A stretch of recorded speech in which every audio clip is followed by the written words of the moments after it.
ভরপুর অ্যাকশন আর science fiction movie যাদের পছন্দ, আজকের এই দারুণ মুভি তাদের জন্য। যেখানে American pop star Jennifer Lopez যে প্রধান চরিত্রে অভিনয় করেছে। মুভিতে দেখবেন ভবিষ্যতের এমন এক সময় যেখানে ঘটছে মানুষ বনাম এআই এর এক বিধ্বংসী যুদ্ধ। মুভিটি শুরু করার আগে এখনো যারা আমাদের চ্যানেলটি সাবস্ক্রাইব করেননি, প্লিজ এখন একটু সাবস্ক্রাইব করে দিন, কারণ আপনার একটি সাবস্ক্রিপশন আমার কাজের অনুপ্রেরণা হিসেবে কাজ করবে। So without wasting any time, চলুন মুভিটি শুরু করা যাক। কাহিনীর শুরুতে দেখানো হয় যে পুরো দুনিয়াতে যুদ্ধ বেঁধে আছে, কারণ মানুষেরা তাদের জীবন মান উন্নত করার জন্য বানিয়েছিল আর্টিফিশিয়াল ইন্টেলিজেন্স, তবে তারা তাদের সিকিউরিটি প্রোটোকল বাইপাস করে দিয়েছে। আর বেঙ্গালুরুতে আর্টিফিশিয়াল ইন্টেলিজেন্সের ব্যবহার করে ড্রোন অ্যাটাক করানো হয়েছিল, যার জন্য 50,000-এরও বেশি মানুষ মারা গিয়েছে। আর এখন পর্যন্ত মানুষ এবং এআই এর মধ্যে যে লড়াই চলছে তাতে পুরো দুনিয়াতে 10 কোটিরও বেশি মানুষ প্রাণ হারিয়েছে। তারপর দেখানো হয় আর্টিফিশিয়াল ইন্টেলিজেন্স টেরোরিস্ট হারলানকে, যেটা শেফার রোবোটিক্স কোম্পানি বানিয়েছিল সেই পৃথিবীর জীবন মান উন্নত করতে, কিন্তু তার ওপর কন্ট্রোল হারিয়ে যায়। আর্টিফিশিয়াল ইন্টেলিজেন্সের বিপদকে আটকানোর জন্য আইসিএম ডিফেন্স ফোর্স বানানো হয়েছে, যা আর্টিফিশিয়াল ইন্টেলিজেন্সের বিরুদ্ধে লড়বে। আর এর সুবিধা এই যে এআই তাদের সামনে টিকতে পারে না, আর তারা হার মানতে শুরু করে। আর এরই কারণে এআই টেরোরিস্ট হারলান এই দুনিয়া থেকে পালিয়ে গেছে। আর সে শুধু একটি মেসেজে বলেছে যে ও যা শুরু করেছে তা শেষ করেই ছাড়বে। গল্প চলে যায় আজ থেকে 28 বছর পর, আর আমরা ফিউচার আমেরিকাকে দেখি। আর সেখানে আইসিএম ডিফেন্স ফোর্সের একটি টিমকে দেখি, যারা একটি বাসার মধ্যে যায় আর সেখানে তারা মানুষদের স্ক্যান করে। তারা সেখানে আর্টিফিশিয়াল ইনহ্যান্সড মানুষ পায় যার নাম কাস্কা। ওকে ধরার জন্যই তারা ভেতরে যায়, কিন্তু সেই লোকটি অনেক বেশি শক্তিশালী আর একাই আইসিএম ফোর্সের টিমের সাথে সহজেই লড়াই করতে থাকে। তাদেরকে খেলনার মতো এদিক ওদিক ছুটতে থাকে, কিন্তু শেষ পর্যন্ত তারা কোনোভাবে কাস্কাকে বিদ্যুতের শক দিয়ে বেহুশ করে দেয়। এরপর আমরা কাউন্টার টেরোরিজম অ্যানালিস্ট অ্যাটলাসকে দেখতে পাই, যে আইসিএন ডিফেন্সে কাজ করে আর সে তার স্মার্ট হোমে একাই থাকে। সকালে উঠে সে নিজের জন্য কফি বানায়, যা সে অনেক বেশি পছন্দ করে। তারপর তিনি নিউজে দেখেন জেনারেল জ্যাককে, যিনিও আইসিএন ডিফেন্স ফোর্সের জন্য কাজ করে। আর তিনি বলছিলেন যে তারা সর্বক্ষণ এআই এর সাথে লড়াই করছে আর তারা তাদের সঙ্গে লড়াই করে জিতছেও। তারপর তিনি জানতে পারেন যে গতকাল রাতে আইসিএন ফোর্স হারলানের অ্যাসোসিয়েট কাস্কাকে অ্যারেস্ট করে নিয়েছে। হারলানের নাম শুনেই অ্যাটলাস ঘাবড়ে যায় আর সে বেরিয়ে যাওয়ার জন্য তৈরি হয়। আইসিএন এর একজন অফিসার এসে একটি বড় শিপে করে ওকে নিয়ে যায়।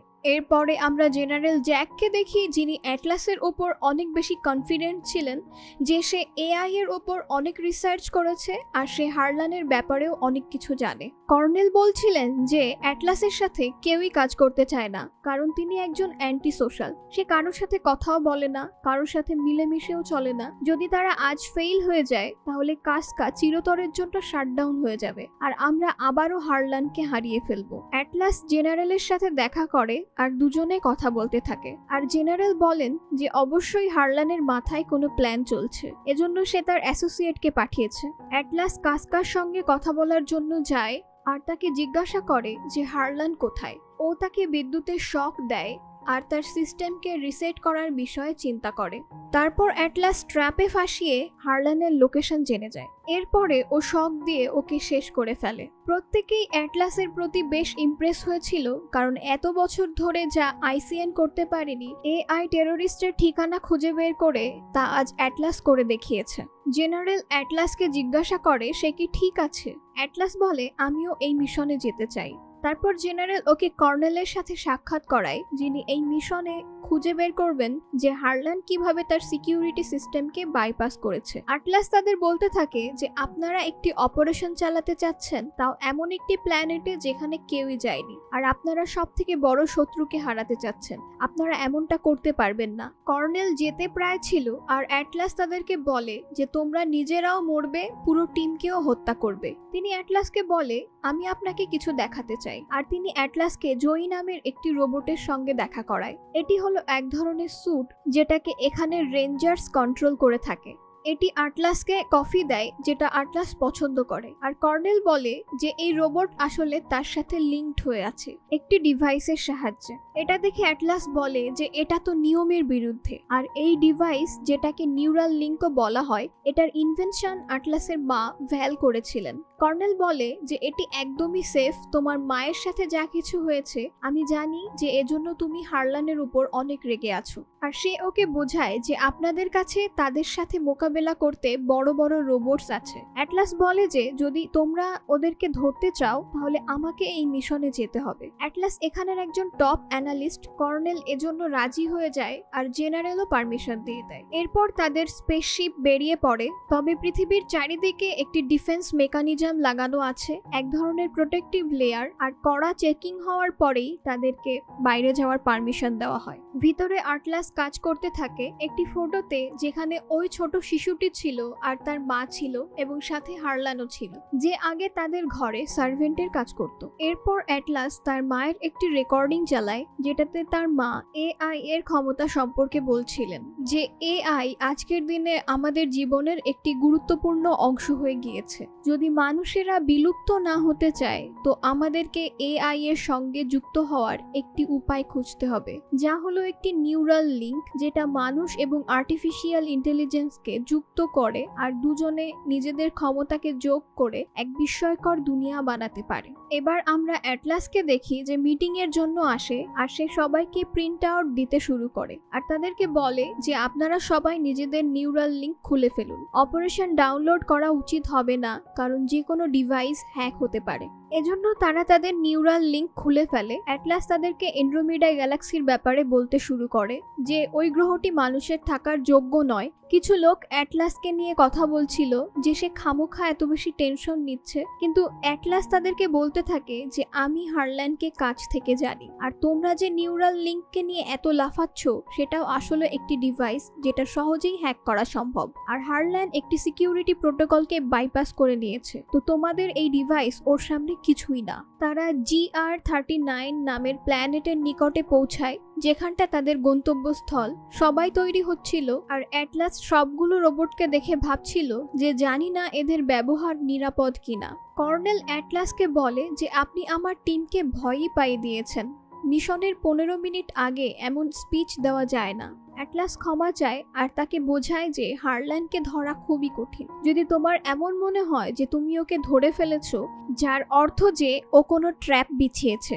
কর্নেল তার রোবট স্যুটের ভেতরে বসে পড়ে, অর্থাৎ জয়ীর ভেতরে, আর অ্যাটলাসকে বলে যে আপনি নিশ্চিন্তে থাকুন, আমরা সবকিছুই সামলাবো। কিন্তু তখনই অ্যালার্ম বাজতে শুরু করে আর একটি বিকট শব্দ হয়। দেখা যায় যে ওই গ্রহে থাকা আর্টিফিশিয়াল ইন্টেলিজেন্সের রোবটস তাদের ব্যাটলশিপে হামলা করে, যার জন্য তাদের ব্যাটলশিপ সম্পূর্ণভাবে ভেঙে চুরে যায়। অ্যাটলাসকে বাঁচানোর জন্য ওকেও একটি স্যুটের মধ্যে বসিয়ে দেওয়া হয়, তবে সে বলে যে আমি এটা পরিচালনা করতে জানি না। এরপরে সবগুলো স্যুটকে নিচের গ্রহের দিকে ফেলে দেওয়া হয় কারণ তাদের ব্যাটলশিপ ধ্বংস হয়ে গিয়েছিল। যখনই সব সোলজার প্ল্যানেটের অ্যাটমসফিয়ারে এন্টার করে আর এআই রোবটস এর মধ্যে যুদ্ধ শুরু হয়ে যায় আর তাদের ব্যাটলশিপ ক্র্যাশ হয়ে নিচের দিকে পড়ছিল। অ্যাটলাস ঘাবড়াতে থাকে কারণ সে ওটার ঠিক নিচেই ছিল, তবে একটি ফাইটার ভেস্ট তাকে বাঁচিয়ে নেয়। কর্নেল অ্যাটলাসকে বলে যে তোমাকে নিউরাল লিঙ্ক ব্যবহার করতে হবে, কিন্তু সে রাজি হয় না কারণ তার এআই এর উপর ভরসা নেই। তার স্যুট নিচে ল্যান্ড করতে থাকে খুবই দ্রুত গতিতে,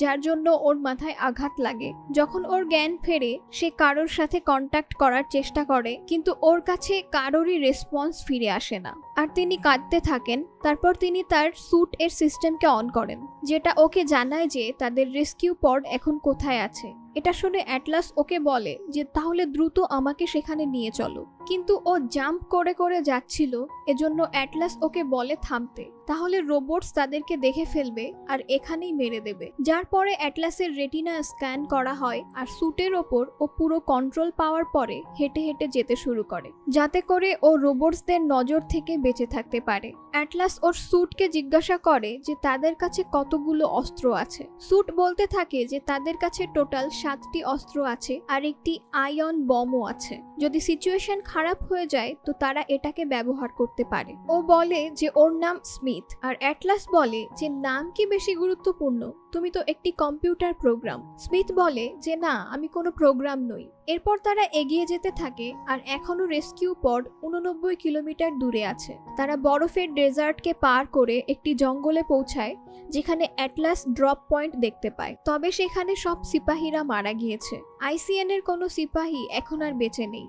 এটা দেখে অ্যাটলাস কাঁদতে থাকে আর ও জানে যে এই লোকেরা শুধু নিচে পড়েই মারা যায়নি, এটা হারলান করেছে। এরপর ও সবগুলো সোলজারের ট্যাগ কালেক্ট করে নেয় আর প্রে করে যে যতগুলো মানুষ শহীদ হয়েছে তাদের আত্মার শান্তি পাক। তারপর সবশেষে সে কর্নেলের কাছে যায়, তবে দেখে যে জয়ী নামের স্যুটের ভেতরে কর্নেল ছিল না, আর সেখানেই পাশে কাসকাকে দেখতে পায়। কিন্তু অ্যাটলাস ভাবে যে সে তো ওকে মেরে ফেলেছিল।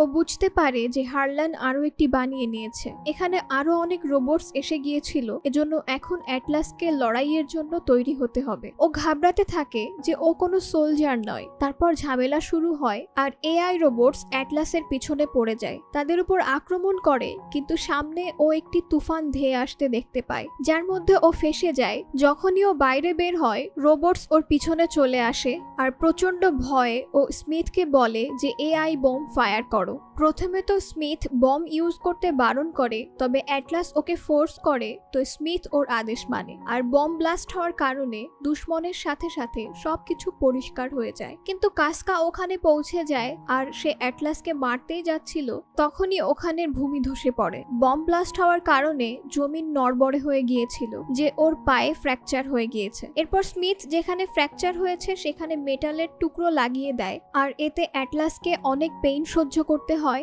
রোবটটি অ্যাটলাসকে একটি ললিপপ দেয়, ওটাতে অনেক প্রোটিন আছে, কিন্তু ওটার টেস্ট খুব বিষাদ ছিল। তারপর ও মৃত সিপাহীদের ট্যাগ দেখে আর ভাবতে থাকে যে জীবিত বাঁচতে পারবে কিনা, এর কোনো গ্যারান্টি নেই। স্মিথ বলে যে যতক্ষণ পর্যন্ত আমরা 100% সিঙ্ক না হয়ে যাচ্ছি ততক্ষণ পর্যন্ত আমাদের দুজনের উপর বিপদ থেকে যাবে। অনেক ভাবার পরে অ্যাটলাস সিঙ্ক হওয়ার জন্য রাজি হয় আর বলে যে আমার মাইন্ড থেকে কিছু খোঁজার চেষ্টা করবে না। এরপরে ও নিউরাল লিঙ্ক পড়ে নেয় আর কাসকা আবার উঠে দাঁড়িয়ে পড়ে আর সে হারলানকে অ্যাটলাসের ব্যাপারে জানিয়ে দেয়। এরপর আমরা হারলানকে দেখি আর কর্নেল এখন ওর কাছে বন্দি দশায় আছে। হারলান ওর ওপর অনেক টর্চার করে।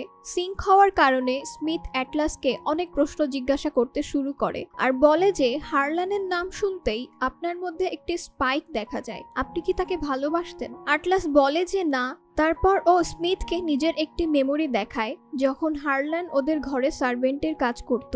এরপর দেখা যায় ওদের সিঙ্ক 40% কমপ্লিট হয়ে গিয়েছে আর অ্যাটলাসকে ওয়াদা করে যে সে ওকে সেফ রাখবে। ও অ্যাটলাসকে বলে যে তারা প্রায় 500 ফুট নিচে আছে, থ্রাস্টারের সাহায্যে তারা বাইরে বেরোতে পারবে, কিন্তু অ্যাটলাস জানে যে শত্রু তাদের জন্য উপরে অপেক্ষা করছে। এজন্য তারা সামনে গুহার দিকে এগোতে থাকে, যেটা এখান থেকে প্রায় 250 ফুট দূরে। স্মিথ এর ব্যাটারি শেষ হতে 14 ঘন্টা বাকি আছে আর রেস্কিউ পড আছে এখনো ওখান থেকে 37 কিলোমিটার দূরে।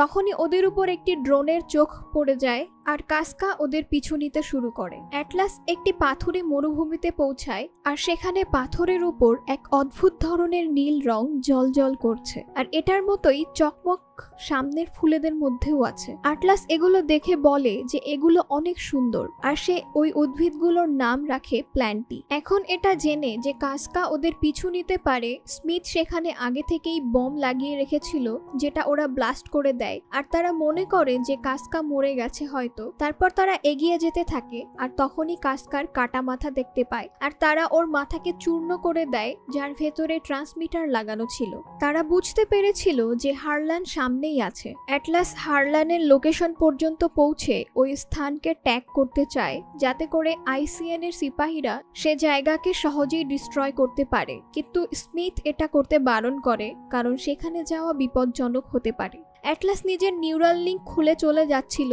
কিন্তু স্মিথ মানা করে আর ও তার মেমোরিকে দেখায় আর বলে যে আপনার হারলানের জন্য কেন খারাপ লাগে। ও বোঝাতে শুরু করে যে আজ যদি আমরা ওই বেসকে ট্যাগ না করি তাহলে আমাদের সোলজারদের শহীদ হওয়া অনর্থক হয়ে যাবে। স্মিথ ওর কথায় একমত হয়। তারপর রাত হয়ে যায় আর দুজনেই আর্টিফিশিয়াল ইন্টেলিজেন্সের ব্যাপারেই কথা বলছিল। স্মিথ অ্যাটলাসের মাইন্ডকে পড়তে থাকে আর শেষ পর্যন্ত ওরা হারলানের বেস পর্যন্ত পৌঁছে যায়, যা দেখে অ্যাটলাস শকড হয়ে যায়। আর তাদের ব্যাটলশিপ ওদের কাছে ছিল আর তাতে রাখা বমও এখন ওদের হাতে চলে গেছে। তখনই এআই রোবটস অ্যাটলাসের পিছু করতে শুরু করে, এ কারণে ওদের ওখান থেকে পালাতে হয়। কিন্তু স্মিথ হঠাৎই পড়ে যায় আর ওর মধ্যে সমস্যা দেখা দেয়, যেন ওকে হ্যাক করা হয়েছে। কাজকা ওখানে পৌঁছে গিয়েছিল। এরপরে আমরা জেনারেলকে দেখতে পাই যে অ্যাটলাসের প্রেরিত ট্রান্সমিশন শুনছিল আর সে ভাবছিল যে অবশিষ্ট মেসেজ এখনো কেন আসেনি। আর তিনি চিন্তায় ছিলেন যে যদি ব্যাটলশিপ হারলানের হাতে চলে যায় তো তারা সেই বমের ব্যবহার করে পৃথিবীর অর্ধেক উড়িয়ে দেবে। অ্যাটলাসকে বন্দি করে রাখা হয় আর তার সাথে সাক্ষাৎ করার জন্য হারলান আসে, যে আগে তার একজন সার্ভেন্ট ছিল। আর সে বলে যে সে অ্যাটলাস আর তার মাকে অনেক ভালোবাসতো আর সে অ্যাটলাসের মাকেও মা বলে ডাকতো। আর বলে যে মানুষেরা নিজেদেরকে আর পৃথিবীকে কয়েক বছরের মধ্যেই শেষ করে ফেলবে আর আমাকে তাদেরকে বাঁচাতে হবে। এ কারণে হারলান পৃথিবীতে বাস করা অর্ধেক জনসংখ্যা নিশ্চিহ্ন করে দিতে চায়, যাতে করে বাকি লোকেরা আরামে বাস করতে পারে আর তাদেরকে রক্ষা করবে আর্টিফিশিয়াল ইন্টেলিজেন্স। হারলান অ্যাটলাসকে বলে যে সে নিজেই চাইতো যে আইসিএন ফোর্স তাকে খোঁজে আর অ্যাটলাস আর এই ব্যাটলশিপ এখানে আসে, কারণ সে ওই বোমটাও চেয়েছিল। আর ও অ্যাটলাসের থেকে ক্লিয়ারেন্স কোড চাইতে থাকে, যাতে করে পৃথিবীর চারপাশে যে ডিফেন্স মেকানিজম আছে তা ভাঙতে পারে আর ও পৃথিবীর অর্ধেক জনসংখ্যাকে শেষ করতে পারে। ও অ্যাটলাসকে টর্চার করতে থাকে আর সেখানে কর্নেলও ছিল, যে জিজ্ঞাসা করে যে স্মিথের কি হয়েছে। অ্যাটলাস বলে ওটার পাওয়ার শেষ হয়ে গেছে। কর্নেল ওকে নিজের নিউরাল লিঙ্ক দেয় আর বলে যে স্মিথকে এখানে ডাকো। অ্যাটলাস স্মিথকে ডাকে, কিন্তু স্মিথ বলে যে আমি আপনার সাহায্য করতে পারবো না। যদি আমরা 100% সিঙ্ক হয়ে যাই তবেই আপনি আমাকে মুক্ত করতে পারবেন। অ্যাটলাস কাঁদতে থাকে আর বলে এইসব যা কিছুই হচ্ছে এর কারণ সে নিজেই। স্মিথ বলে না, এসব তো হারলানের জন্যই হচ্ছে, সে নিজে সিকিউরিটি প্রোটোকল ভেঙেছে। তখন আমরা দেখতে পাই যে অ্যাটলাসের মা হারলানকে অনেক বেশি পছন্দ করত, এ কারণে অ্যাটলাস হারলানের মতো হতে চাইতো, যাতে করে ওর মায়ের ভালোবাসা ও পায়। এরপর ও নিউরাল লিঙ্ক নিয়ে নিজেকে হারলানের সাথে কানেক্ট করে নেয় এবং একটি শিশুর সাথে কানেক্ট হওয়ার পরে একটি রোবট নিজেকে মুক্ত করে দেয়। আর এখন হারলান সম্পূর্ণভাবে পরিবর্তিত হয়ে গিয়েছে, কারণ অ্যাটলাসের কমান্ডের পরে এখন দুজনে একে অন্যের ফিলিংস বুঝতে পারে, একে অন্যকে কমান্ড করতে পারে, যার জন্য এখন আর্টিফিশিয়াল ইন্টেলিজেন্স মুক্ত হয়ে গিয়েছে। তার মায়ের বলাতে অ্যাটলাস ওখান থেকে জান বাঁচিয়ে পালায় আর ওখানে অ্যাটলাস কাঁদতে থাকে আর বলে আমার জন্যই এসব কিছু শুরু হয়েছে আর আমার মা মারা গেছে। কিন্তু স্মিথ ওকে বোঝানোর চেষ্টা করে যে আপনি এসব কিছু জেনে বুঝে করেননি, যদিও আপনার জন্যই হারলানের জন্ম হয়েছে, তবে আপনার জন্য আমিও তো তৈরি হয়েছি, এজন্য আমার উপর ভরসা রাখুন। এরপরে দুজন 100% সিঙ্ক হয়ে যায় আর তারপর অ্যাটলাস ওখানে রাখা জয়ীর টুকরোকে তোলে আর স্মিথকে আপগ্রেড করে নেয় আর এগিয়ে যায় রোবটসদের মোকাবেলা করতে। আর স্মিথের 4 হাতের ব্যবহার করে অ্যাটলাস এআই রোবটসদের উপর আক্রমণ করে। তারপর ওর সাথে হারলানের মোকাবেলা হয়। অ্যাটলাস দেখতে পায় ওদের ব্যাটলশিপ পৃথিবীর দিকে যাওয়ার জন্য বেরিয়ে পড়েছে, যেটাকে অ্যাটলাস আটকাতে চায় আর ও ব্যাটলশিপের উপর অ্যাটাক করে, ফলে ব্যাটলশিপ ব্লাস্ট হয়ে যায়, যার কারণে হারলান অনেক রেগে যায় আর সে শেষবার আঘাত করার জন্য নিজের হাতের ভেতর থেকে একটি তলোয়ার বের করে। হারলান স্মিথের উপর হামলা করতে থাকে আর দুজনের মধ্যে প্রচন্ড লড়াই শুরু হয়। অ্যাটলাস ধীরে ধীরে বুঝতে থাকে যে হারলান কিভাবে তার পরবর্তী মুভ করছে আর ও ওকে তুলে ছুঁড়ে মারে আর ওর হাত ভেঙে দেয়, কিন্তু ওর হাত পুনরায় জোড়া লেগে যায় আর ও অ্যাটলাসের উপর আক্রমণ করে আর স্মিথের ফিউশন রিয়েক্টরকে টার্গেট করে, যার কারণে অ্যাটলাসেরও বিদ্যুতের ঝটকা লাগতে থাকে আর ও ভিতরে অজ্ঞান হয়ে যায়। স্মিথ এক হাত দিয়ে হারলানের সাথে লড়াই করে আর অন্য হাত দিয়ে অ্যাটলাসকে প্রোটেক্ট করে, কিন্তু ও বেশিক্ষণের জন্য টিকতে পারে না। তখনই হঠাৎ পিছন থেকে অ্যাটলাস হারলানের উপর হামলা করে দেয় আর সবশেষে ওকে ওখানেই শেষ করে দেয়। স্মিথ জানতো যে ও বেশি সময়ের জন্য টিকতে পারবে না, এজন্য ও অ্যাটলাসকে জীবিত রাখতে চায় আর ও নিজের পাওয়ার বন্ধ করে দেয় যাতে ও অ্যাটলাসের জন্য অক্সিজেন সংরক্ষণ করতে পারে। অ্যাটলাস এখন স্মিথকে পছন্দ করতে শুরু করেছিল, এজন্য ও চাইছিল না যে স্মিথ নিজেকে ডিসেবল করে নিক। স্মিথ তার বন্ধুকে কফি ফ্লেভারওয়ালা ললিপপ দেয়, যার জন্য অ্যাটলাস অনেক ইমোশনাল হয়ে যায় আর ও নিজেকে ডিসেবল করে নেয়। এরপর সকাল হয়ে যায় আর আইসিএন এর লোকেরা ওখানে পৌঁছে যায় অ্যাটলাসকে বাঁচানোর জন্য, যার পরে অ্যাটলাসকে রেস্কিউ করে নেওয়া হয়। তারপর আমরা পৃথিবীতে অ্যাটলাসকে দেখতে পাই আর ওর সাথে দেখা করার জন্য জেনারেল এসেছে আর ওকে দেখায় যে তারা স্মিথের পক্ষ থেকে কি পেয়েছে। সেটা ছিল একটি উদ্ভিদ, সেই গাছটিই যেটা তারা সেই গ্রহটিতে পেয়েছিল, যেটার নাম অ্যাটলাস প্ল্যান্টে রেখেছিল। সেদিন যতগুলো লোক শহীদ হয়েছিল তাদের পরিবারের লোকেরা অ্যাটলাসের প্রতি শুকরিয়া আদায় করতে চায়, কারণ অ্যাটলাসের কারণেই তাদের ট্যাগ আবার ফিরে আসতে পেরেছে, যেটি অনেক বড় বিষয়। জেনারেল ওখান থেকে চলে যাচ্ছিলেন, তো অ্যাটলাস তাকে থ্যাংক ইউ বলে ওর ওপর বিশ্বাস রাখার জন্য। এরপর অ্যাটলাস, যে এখন একজন রেঞ্জার হয়ে গিয়েছেন, যা তিনি সবসময় থেকেই চাইতেন, ও চলে যায় নতুন আর্ক রোবটের টেস্ট ড্রাইভ করতে, যেটা তিনি তার ইচ্ছা অনুযায়ী পরিবর্তন করেছেন। তারপর সে রোবটকে নিজের সাথে সিনক্রোনাইজ করে আর এটা দেখে ও খুশি হয়ে যায় যে সেই রোবট আসলে তার বন্ধু স্মিথ ছিল। আর এর সাথে এই ফিল্ম এখানেই শেষ হয়ে যায়। যদি ভিডিওটি পছন্দ হয় তো ভিডিওকে লাইক আর চ্যানেলকে সাবস্ক্রাইব করবেন, কারণ আপনাদের সাবস্ক্রিপশন আমাদেরকে অনুপ্রেরণা যোগায় এগিয়ে যেতে। আল্লাহ হাফিজ।